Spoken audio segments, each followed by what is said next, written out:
Hai teman-teman, pernahkah kalian mengunjungi Candi Borobudur atau Candi Prambanan? Atau di rumah kalian ada tulisan kaligrafi? Nah, itu semua adalah peninggalan dari kerajaan Hindu, Buddha, dan Islam pada zaman dahulu. Kita pelajari bersama. Masuknya agama Hindu ke Indonesia. Agama Hindu masuk ke Indonesia sekitar abad ke-4 Masehi. Kebudayaan Hindu merupakan perpaduan dari kebudayaan bangsa Arya yang merupakan kelompok pendatang dan bangsa Dravida yaitu penduduk asli lembah Indus. Agama Hindu bersifat politeisme atau percaya pada banyak dewa.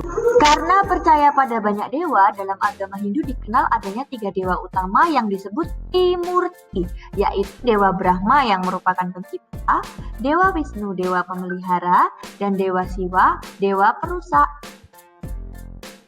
Agama Hindu masuk ke Indonesia melalui 2 jalur, yaitu jalur darat dan jalur laut. Pada jalur laut, para penyebar agama Hindu datang ke Indonesia mengikuti kapal para pedagang dari India menuju Myanmar, Thailand, dan Semenanjung Malaya, kemudian ke Indonesia. Ada juga yang melanjutkan ke Kamboja, Vietnam, Korea, dan Jepang. Pada jalur darat, para penyebar agama Hindu mengikuti pedagang melalui jalan sutra dari India menuju Bangladesh, Myanmar, Thailand, ke Semenanjung Malaya, kemudian ke Indonesia. Ada juga yang dari India menuju Tibet hingga Cina, Jepang, dan Korea, lalu ke Semenanjung Malaya, kemudian ke Indonesia. Hadirnya agama Hindu ke Indonesia menandai berakhirnya prasejarah di Indonesia.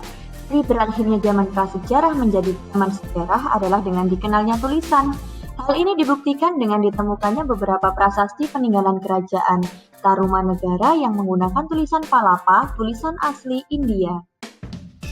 Pengaruh ajaran dan budaya Hindu di Indonesia begitu kuat dalam berbagai aspek kehidupan masyarakat, terutama pemerintahan.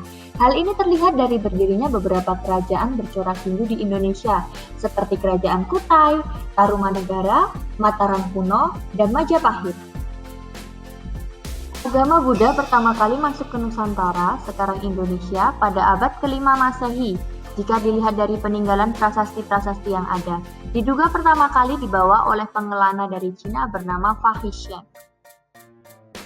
Pengaruh agama Buddha di Indonesia cukup besar dibuktikan dengan berdirinya beberapa kerajaan bercorak Buddha, seperti Kerajaan Sriwijaya, Kerajaan Kalingga, dan Kerajaan Mataram kuno pada dinasti Sailendra. Agama Islam masuk ke Indonesia dibawa oleh pedagang yang berasal dari Arab, Persia, dan Gujarat India sekitar abad ke-11 sampai abad ke-13.